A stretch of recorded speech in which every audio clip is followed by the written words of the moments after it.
Jackson Davis, everybody. Don't you forget it. Guy's amazing. Wow, listen to that. Hey, thank you. Thanks so much, Jackson. How you doing, man? Pretty good. Yeah, glad to be here. And Yeah? I've been having fun making some jams for this and everything. Dude, So, you're yeah. a Keystep Pro rock star, man. I was telling you that earlier. Like this guy, Thank you. his abilities of his modular systems with his Keystep Pro and the software and everything that he's got going on is just really, really cool. Today we're gonna be going over a lot of cool things. Once again, I'm Ian Martinez with Arturia. This is Jackson Davis. He'll be letting you know some stuff he's got coming out, I believe. A little bit about himself. The guy's got some really cool music, you guys. Really cool music. Thank you. But today in this session, he's got Pigments. He's got OBXA, Mini V3, all Arturia plugins, VSTs coinciding with the Keystep Pro. And where are you getting your drums from again, Jackson? Yeah, so I've done it a few different ways, but right now I'm just using one of the Ableton built-in kits. Actually. Oh, got it. Okay. But yeah, it's all controlled through here and everything. So. Wow. All four tracks. Okay, cool. So you're doing like a little hybrid situation here. Yeah, totally. Cool. Yeah, so I don't know. Last time I did one of these, and I was focusing more on like the just controlling hardware and everything, which this is amazing for that. But yeah, I've been really interested in kind of doing this like hybrid setup where you can basically route all the Midi channels like I'll go over, so you can use a combination of VSTs as well as actual hardware synths. So that's what I'm doing here, and I'm gonna do a breakdown on like setting up something in a bit. Cool. But yeah. Cool, man. All right. Well, let us know more about yourself, man. What are you working on? Yeah, totally. So I'm a Chicago-based songwriter and musician and everything. Okay. I was doing a lot more like traditional indie rock stuff a few years ago and playing around with a band, but over the past like 2 years, I've just gotten deeper and deeper into this whole world of synthesis. Yeah. Huge fan of this product and everything, and I actually switched over to Ableton like 2 months ago, so I've been really interested in like exploring these in conjunction with each other, and I think I came up with something that is a pretty fun workflow using a combination of like the scenes in here, but setting up effects and everything over on Ableton. Yeah. Okay. And music-wise, I have a new album coming out soon with Earth Libraries. I'm actually saying this for the first time here, but I'm going to be releasing under a band name, Safety Town, as opposed to my own name. So really looking forward to that. Okay. And I should have a single coming out at the end of next month. A lot more synthesizer and electronic bass and everything. Yeah. Full album coming out later. So trying to start gigging around Chicago now that COVID's dying down and everything. Yeah. And exploring kind of how to bring my sound to a live aspect. And I think this is like perfect for that. Cool. I'd love to see what you do with this thing. Your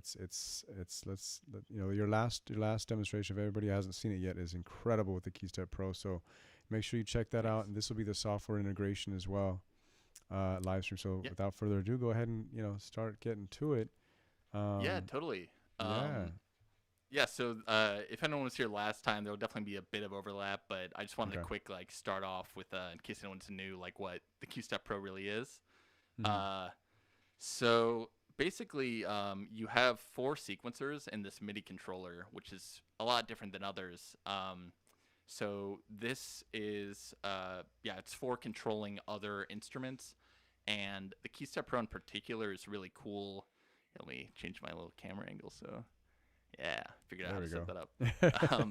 Perfect. So with the Keystep Pro, basically, you have 2 MIDI outputs, which is really nice, as well as a MIDI in for communicating with, like, here I'm using a Moog Minotaur, and that's all controlled by this. One thing that a lot of sequencers don't have is it actually has 4 CV outputs for each of these sequencers, so that's for controlling modules. I tried to keep it a bit less modular this time. I'm mainly just using this one thing here. But as an example, basically, I have these routed over to Ableton. So I'm going to, like, for instance, over here, I've got one of the Mini V3, which is a Arturia plugin. Oh yeah, let me switch over to. Yeah, there we go. There we go. There we So go. yeah, here I can control this all just by moving over to the track 4, and then none of the other tracks will actually affect that because of the MIDI routing. So that's really cool, and I'll go over kind of how to set that up. But then just as an example, so that's controlling a VST. This one here, I'm actually using these CV outputs that I mentioned, which that's for basically sending pitch and gate information to any of your modules. This is Platts by Mutable Instruments. And another thing that's cool there is you can actually control multiple things at once. So here I'm controlling this as well as the OBXA. Yeah, so basically you have 4 independent sequencers, which is really nice with this. And they've got a few different modes. So first of all, just going over to sequencer 1, this one is a bit different than the others because it's got the default sequencer. So basically you can program in any of your notes and play them. But this thing also has a drum track, which is really cool. So basically with this, I'm trying to think of the order of if I should just show how to set this up. But yeah, with this, right now I'm controlling an Ableton drum kit over in this drum mode. And basically what that lets you do, let me get to a new, it's like blank project here. Yeah, so with this mode, what's really cool is for most instruments or anything, each one of these keys would control a different drum sound. So in this drum mode, what you can do basically is you can select your sound, and then you have a sequencer per one of those notes. So if I click that, then I can just start setting up some things. Let's switch this over to the internal sequencer and explain all this. So yeah, here I'm just pressing play, and basically, yeah, I selected the kick, and now you can just drop your kick triggers there. And then if you went to a different instrument, it fully clears it out. So if I want to go back to that, I see that's still going. But then with this, I can start layering other sounds. And as well as if you want to live play these, you can just press this record button.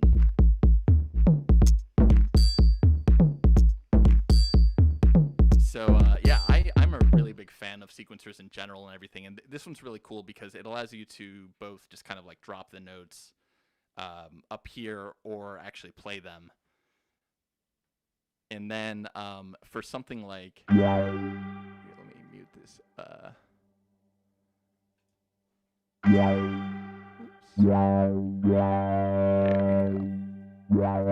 Yeah, so right now, sequencer 2, I have hooked up through this MIDI out to control the Minotaur here, which is a bass synth by Moog. And with that now, basically, I can have this going. So sequencer 1 is just doing its things with the drums. And then if I switch over here, I've got full access to this whole other, it's basically like another keyboard, so I can just control that. And then, yeah, so basically the way you route this stuff, I'll just like jump over to there. I'm getting a bit out of order, but basically how this works is each one of these by default would just go out to their corresponding CV output, or by default they just go out to MIDI channel 1. But what you can do here is, I'm going to switch over to this view. If you press Shift and then Project on this, I know it's a bit hard to see. You can also do this on software, but basically right here, you have a nice little screen for configuring things. So this says MIDI channels, and you have access to the track 1 output, track 2 output, 3, 4, and drums. So if you wanted to just control one thing like this, I already set up the Minotaur to accept channel 1. So I have over here, you can flip through the different channels, but I have it so only track 2 is outputting to MIDI channel 1, so that way this doesn't affect the drums or anything.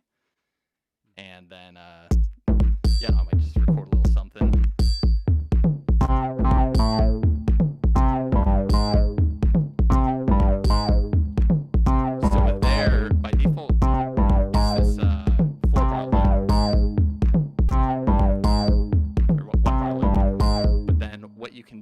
is up here, if you wanted to make up to a 4-bar loop, you can just hold this last step button and extend it. So now it's going, that was the first thing, and now over here it's walking through the different steps. And if you click one, you can kind of see that's the chronological order of it. So now I've got more room.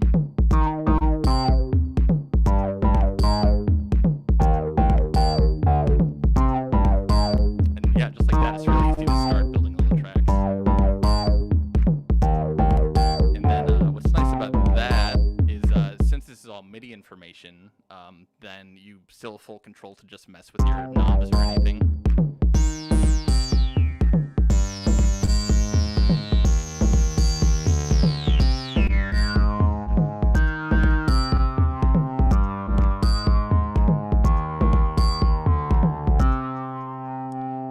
So yeah, with that, it's really easy to, you basically have access to all 4 of these like I've been saying, so it's really easy to layer up to like 3 different synths, and then if you're in drum mode, then that takes up this as an instrument sequencer, but it's really nice to be able to sequence the drums that way.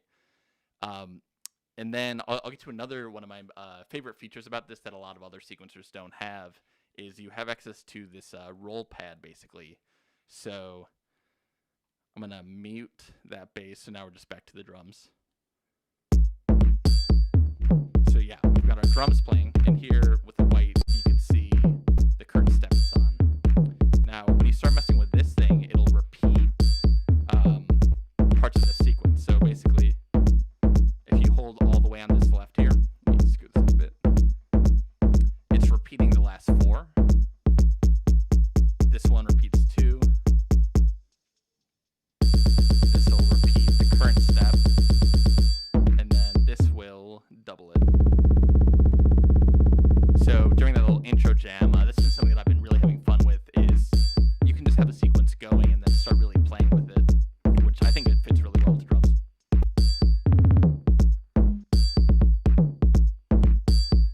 You can start to get into like IDM, like Boards of Canada, FX Twin type territory.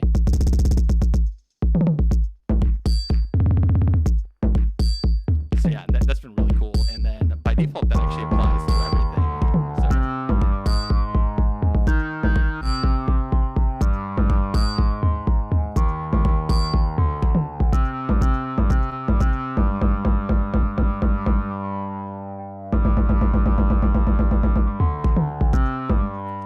So yeah, basically, this thing is kind of a powerhouse in terms of just being able to connect to all sorts of gear that you might have. And then one other quick thing, I'm just doing like a little overview on this. Another really cool feature of this is tracks 2, 3, and 4 actually have an arpeggiator. So let me turn up this frequency a bit. So yeah, with this, basically, let me mute the drums. But now I'm in arpeggiator mode. So it's going to start sending out those arp sequences.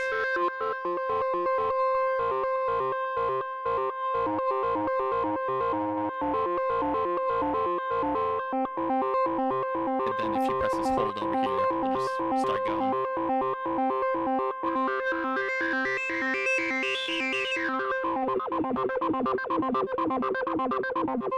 Some animal collective types.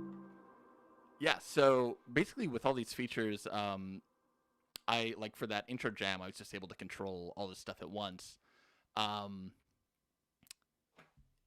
Yeah, so then I'll start getting into like actually how I set this up a bit, because I don't want to like overlap too much with before. A few other like quick things that I'll mention is you also have access to, if you want to sequence with this guy up here, like I was saying, by default for a non-drum track, it'll just start putting down C notes, and if you wanted, you could hold that, tap the note you want, tap the note you want there. Oops,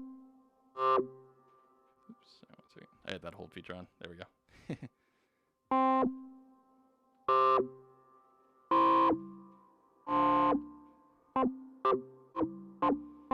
So yeah, that's another way to do that. And then you can also start introducing randomness to some of this stuff.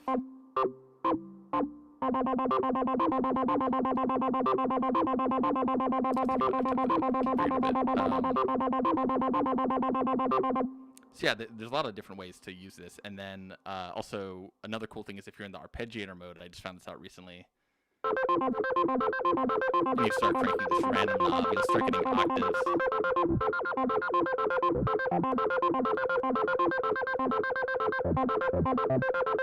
So there, you can hear it starting to put like octaves above and below.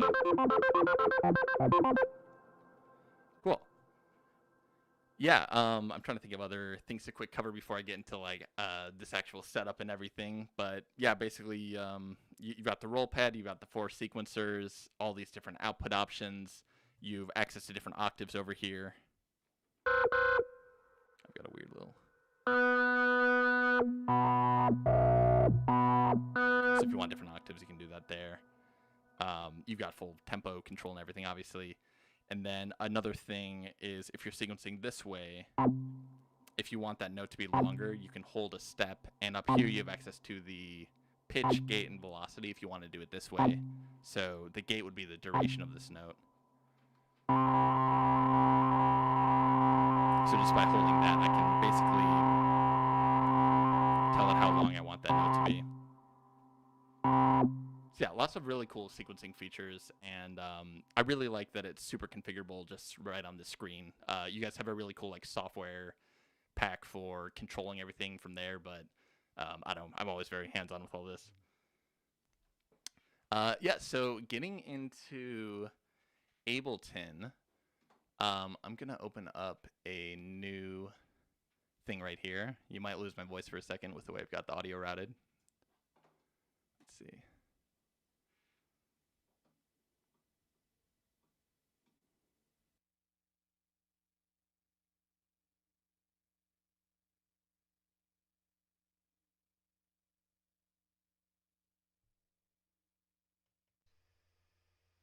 Yo, we lost you, Jackson.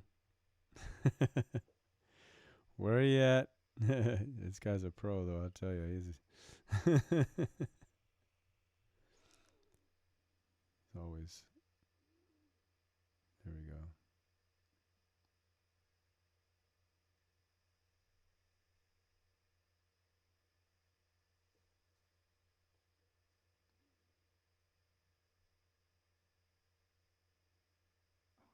There you go. I hear you now. Okay, cool. Aha.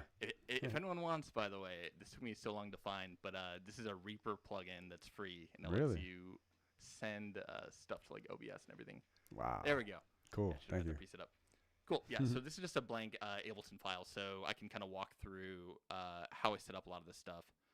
So first of all, in order to get them kind of communicating with each other, and I've done this with Logic and Pro Tools, it's usually very similar, but at least with Ableton, if you just go to Options and Preferences, down here you should see everything that's plugged in MIDI-wise to your DAW, and you'll see here we have Keystep Pro MIDI in.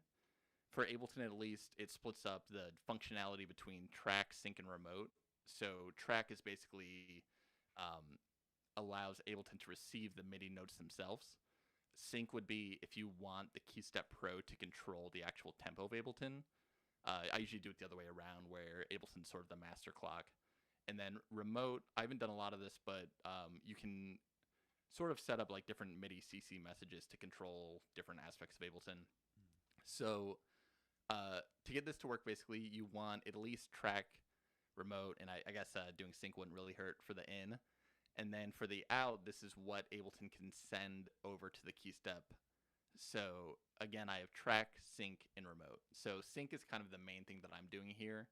And that will basically allow the Keystep to receive the tempo information over USB.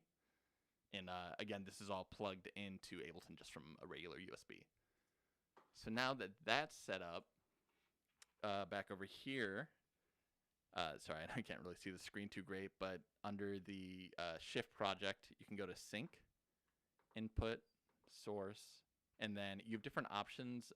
If you want, you can do internal, which is just you press play and it goes. But then with this, you can go over to USB Sync. So now that's yeah. So I set it to USB sync. So now if I press play on Ableton, get back to this. Now you see that the second I press play, it just started playing the sequence that I had in here. And if you have the metronome up, you can hear that that's all synced. Every now and then I know like some people have run into issues around syncing. Generally, I try to keep, I'm using a Focusrite right now, and I just try to keep a low buffer size, and that way everything seems to be very nice and intact. So then, in terms of controlling various software things, so I'll just ignore all this hardware I have right now. So, like I was saying earlier, you can assign different MIDI channels to each of these sequencers. So if I go to track 2, I see that that's going over to MIDI channel 1. Track 3 is going to MIDI channel 3. And 4 is going to 2. I probably should have done that chronologically, but I didn't want to mess up my jams. And then I've got the drum sequencer is going over to MIDI channel 6. And now basically what you do is, yeah, I'm going to delete that. So at least for Ableton or something, if you want to just drag in a drum pack, you have access to all the channels that it's taking as input. So I mentioned that my drum output was going to channel 6, so you just go channel 6 here. And then the other important thing is you need, this took me a bit at first, but you need this record enabled so Ableton knows to receive those signals. And then a little hot tip is if you hold control, you can enable multiple of these. So that way it'll accept all your different channels. But now that this is outputting to channel 6 and the drums are receiving channel 6, I can just start playing them. So yeah, maybe I'll just do another quick little 4 on the floor. So that's all going in there.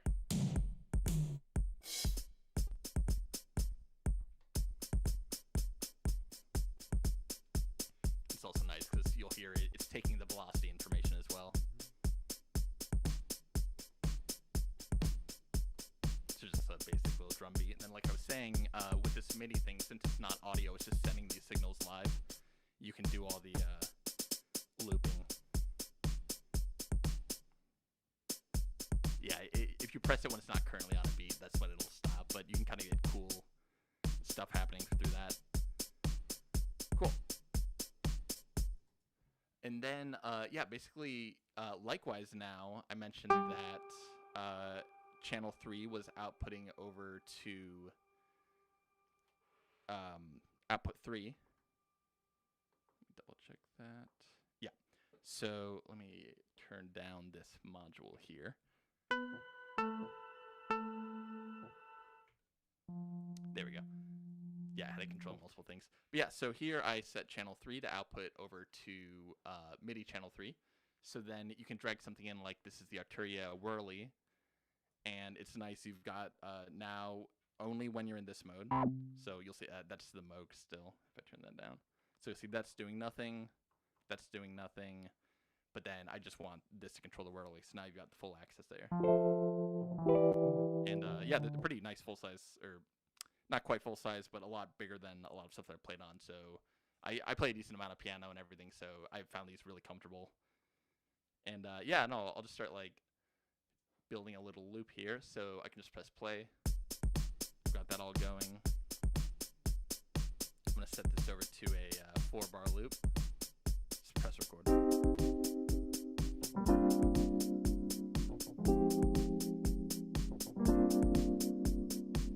And now it's just looping back. So I really liked writing in this style, especially because you still get all that like velocity information, all the stuff that makes it feel organic.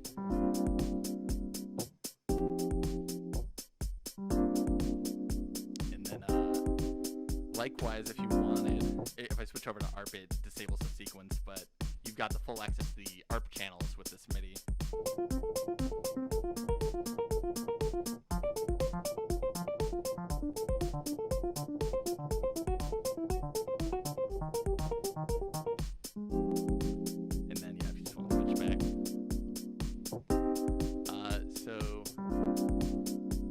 yeah, and then this I already have hooked up to the Moog.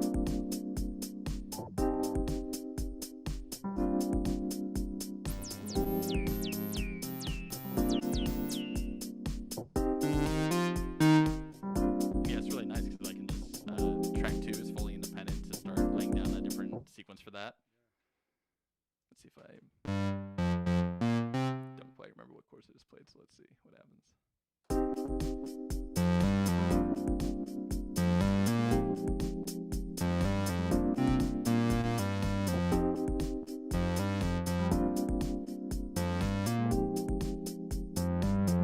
Yeah, just like that, it's really easy to start just building a track. And then something I was doing earlier, which is really cool here, is again, because it's all tempo synced, it's very easy it'll be fully synced with all your clips, at least with Ableton. Obviously, that's one of the main features of Ableton is you can set up these different audio clips. So let's... Oh, that's a very out of time one. Not because of syncing, but because it was a bad clip to pick. Yeah, no, I've got all these different things here. Yeah, no, I can just show you that in my jam later. Yeah, let me see what else. Yeah, so with this, again, if you wanted, you could fully control up to 4 different synths completely in the VSTs, or you can split it up like I was doing. You can have it so something's controlling a module, while this is controlling something in Ableton, and you can have the drums all through here. And then another really cool, quick thing to show is you have access to the different patterns with here is one of the main draws. Also, yeah, when it's synced to Ableton, since I have it set to external sync, just pressing play won't have it play, but it's like ready to play. And the play from Ableton is controlling it.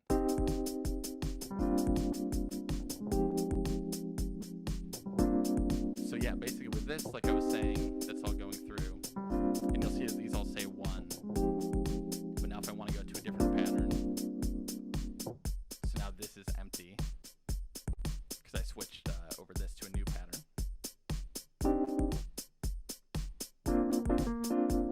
Let's see.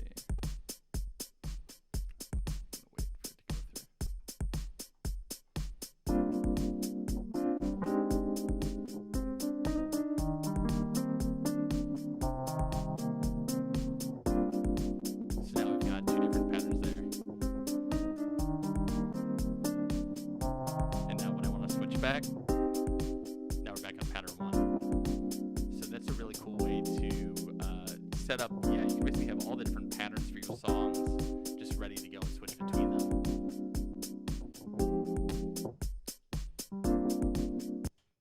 And I'll show off another cool thing here.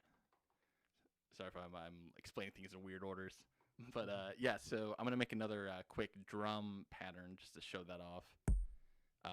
And then I'll go over what scenes are basically. So I'm going to mute this. So I'm just working with the drums again.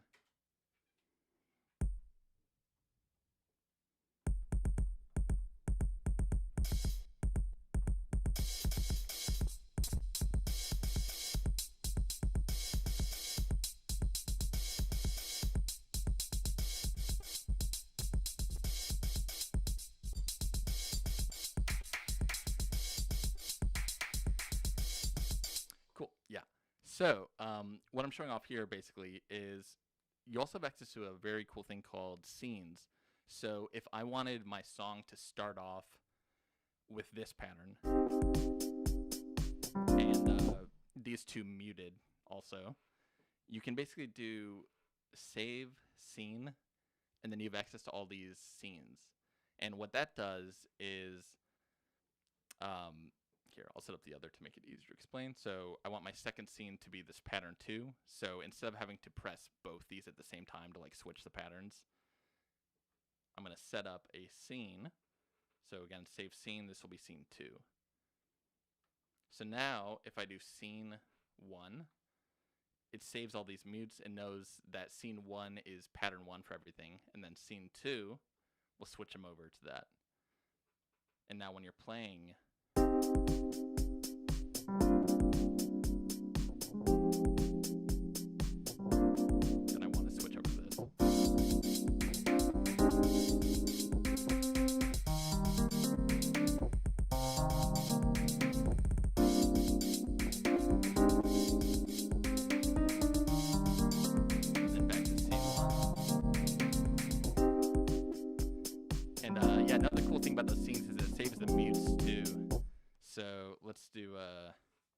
Scene 3 now is going to unmute this bass. So scene 1, it's muted. And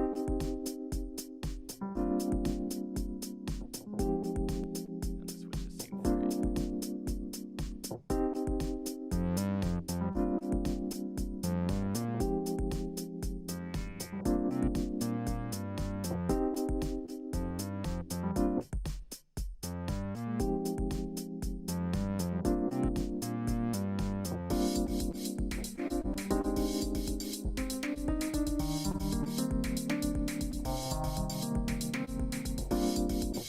Yeah, I could just zone out on that.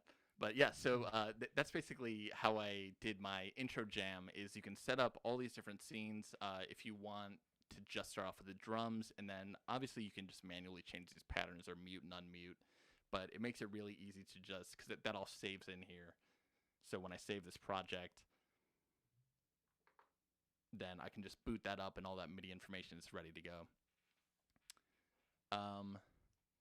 So yeah, I'm gonna get into another like fuller example I have prepared. You might lose my audio for a second, but I won't have to reset up that plugin because this file's ready to go.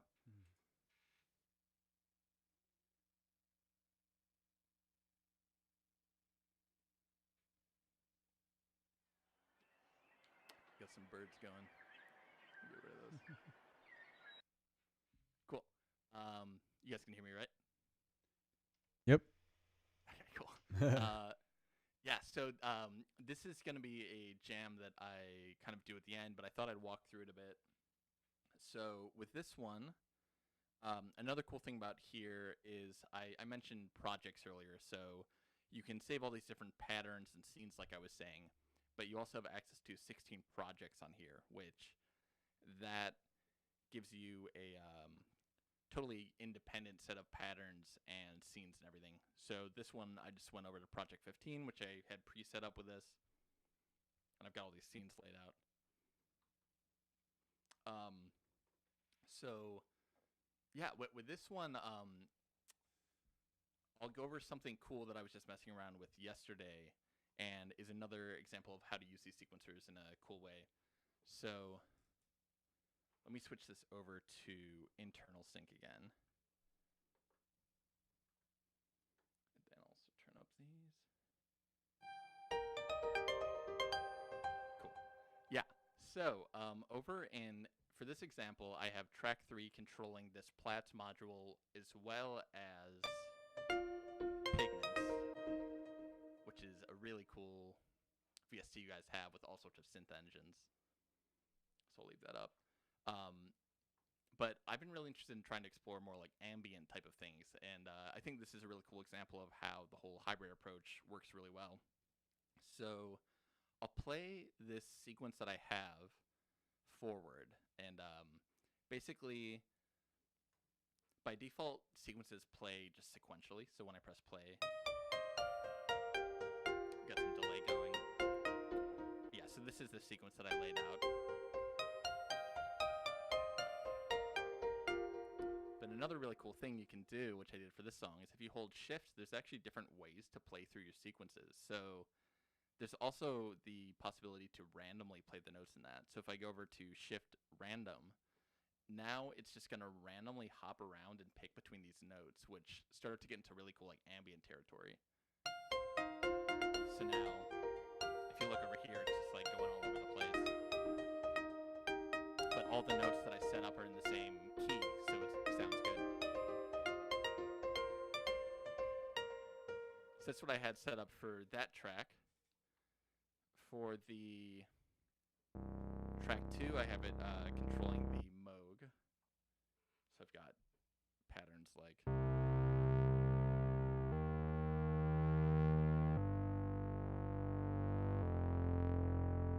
something really slow.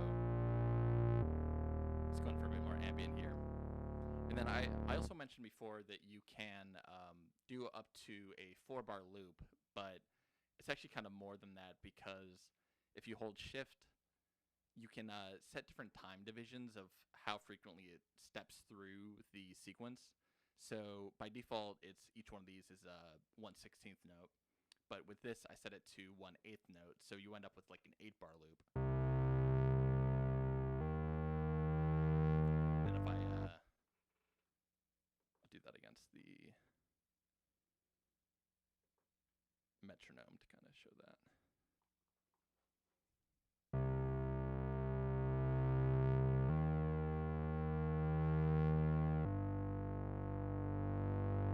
So yeah, that one's a lot faster than this one, because this one's in the 1/16 setting.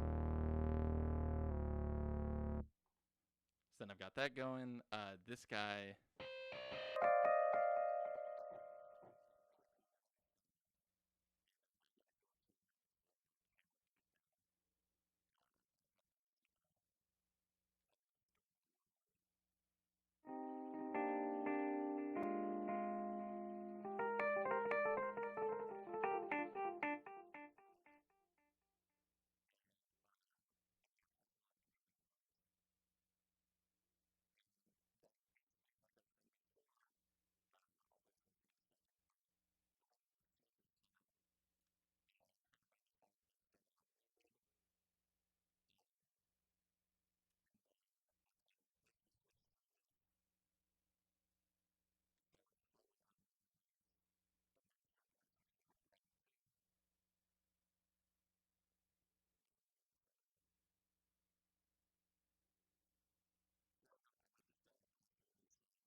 Example and a cool combination of all this hardware and software.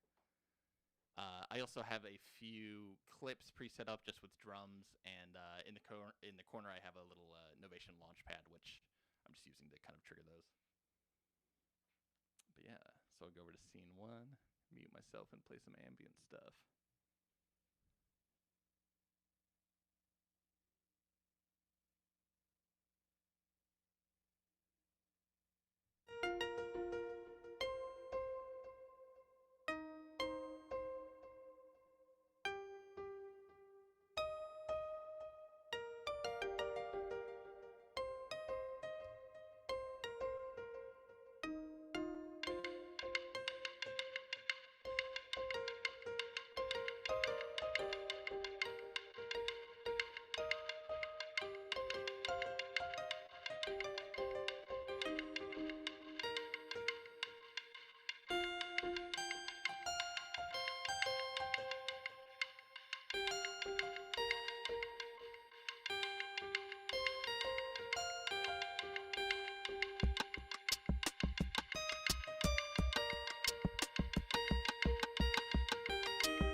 Yeah. Wild, man. With the birds and everything.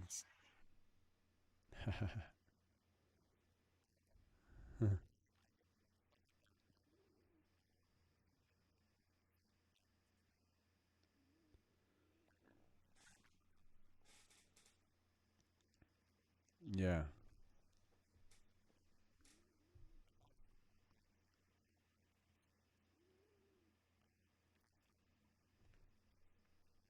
Right.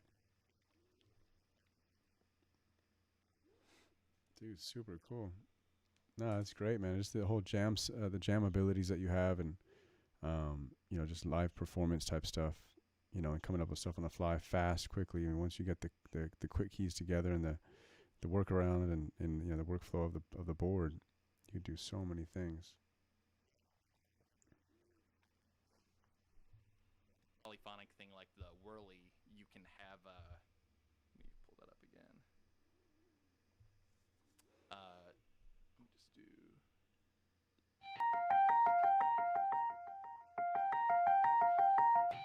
All right.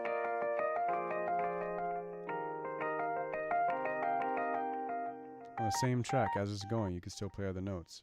Right. Wow. That's so cool, man. Such good stuff.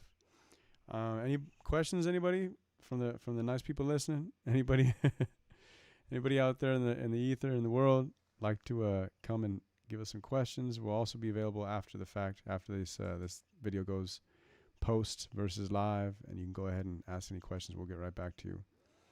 But I'm just waiting to see if there's any possible questions that come up. Maybe.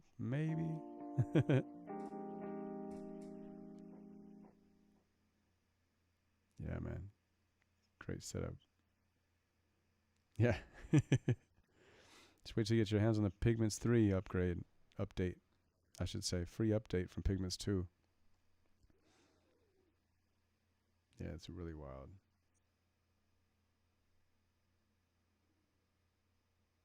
Corey's asking a question. I'm waiting for. Have you used the control track for MIDI CCs?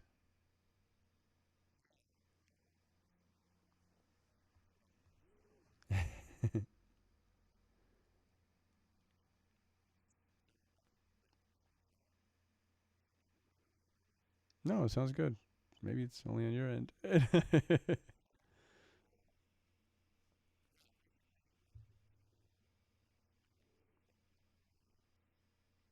says he has trouble figuring out the control track workflow. So yeah.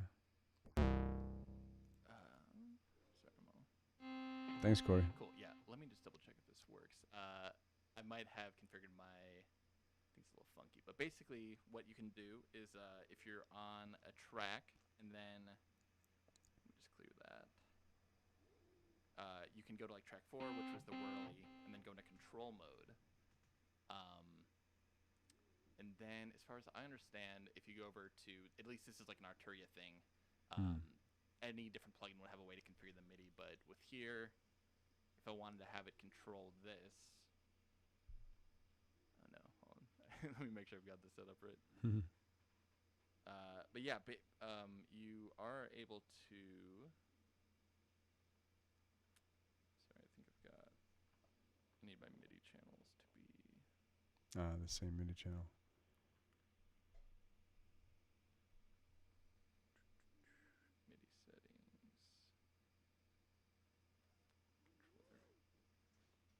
Oh, okay.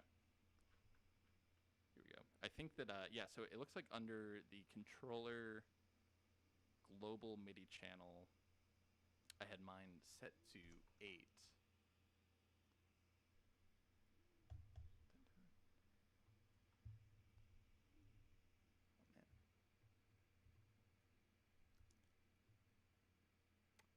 I do not want to be given a little bad demo here. But yeah, No. usually Yeah, but this stuff takes a lot of mind power to put it all together. So let's see. Is there a way to output to global MIDI channel, knob 1.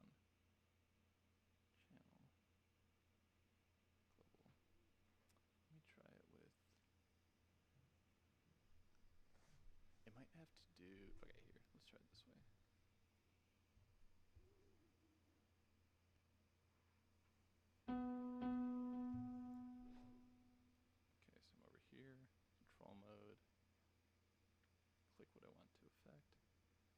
there we go. That one worked. So let me see about.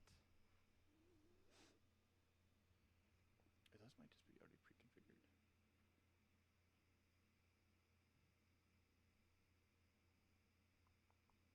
So you didn't know about the control settings in the menu, so that could be the issue, his issue.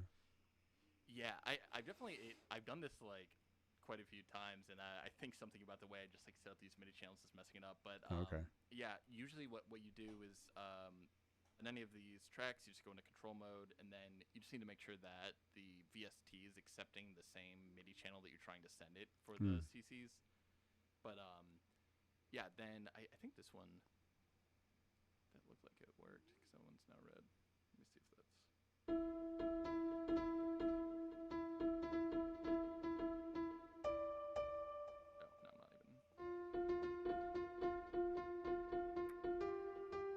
Either way, that's how you usually do it. Is Okay. you would just go to the control mode, and then you can like configure one of the knobs, and then this will just affect it, and you can actually sequence those changes. And I've done it frequently. Yeah, it's okay. I'm not sure what I have set up there. Well, Mark has a question as well, I believe. He said, well, he said he bought a Keystep Pro after the last demo, which is actually pretty damn cool. Digging it. I think I ran across a bug last night, but otherwise it fits in with my Keystep Pro and Keystation Pro 88 pretty well. Does it? He wish he has it. Wish he has a MIDI through in the board. The announcement on the new firmware, I don't know yet. They've extended it a little bit because they're finding more things that they can fix with it and make better. I found that out this morning, so it's on the way. I don't have a date yet, Mark. Yeah, for sure. And yeah, this is actually something I probably should have, because it's not a MIDI through, but I don't know if you can see this in my. I am running this all through a little quadra through. Is really cool. Okay. So I can take. Obviously, this has the 2 MIDI outs, but I like syncing like pedals and everything, so that's also a really nice option for just sending one of the MIDI outs into this guy, and then that can just go into everything. Cool. Velcro to the bottom of my desk. Nice. Well, Corey said he just got it to work himself, so it looks like he's got it figured out. So there's something that we were able to find. Channels and stuff. We'll do it together, everybody. That's why it's live. Right. Also, I mentioned before, what's really cool about that is when you're in that control mode, I didn't even realize this at first, you can actually record in the CC changes and everything. So you can, like, turn on and off the filter on different beats and stuff. So, yeah. I don't know if I can get that to work. All right. Well, guys, thank you so much for coming. If there's no more questions, we'll just close out for the night. I guess it's 7 p.m. out there in CST. I'm in Pacific Standard Time. Putting it together. But again, my name's Ian, everybody. Thank you so much. This is Jackson Davis. Once again, he's got some great music out there. For everything. No problem, man. I appreciate it very much. Yeah, so, okay. Well, cool. I was just checking out the any more questions, but we're good. Anything else you want to share, Jackson, or yeah, pretty much covered? Posting about new music and everything soon. Yeah. Very excited to show off some stuff. I do like vocals and the full band sound, but with all these synths and everything. So yeah, I don't know. I might try to turn some of these jams into an actual song. I just like wrote these for this thing, but it was fun. Always a good excuse. Cool. And what's your band name gonna be? Safety Town. Safety Town. Yes. Okay, on Spotify. Yeah. And, okay. I do have an older EP out just under Jackson Davis on Spotify. Jackson Davis on Spotify. Okay. Yeah, I mean, I'm gonna be listening to it in the background of my days because it's really good music. So, thank you again, Jackson. Everybody have a great night. Appreciate it very much. Take care. Cool.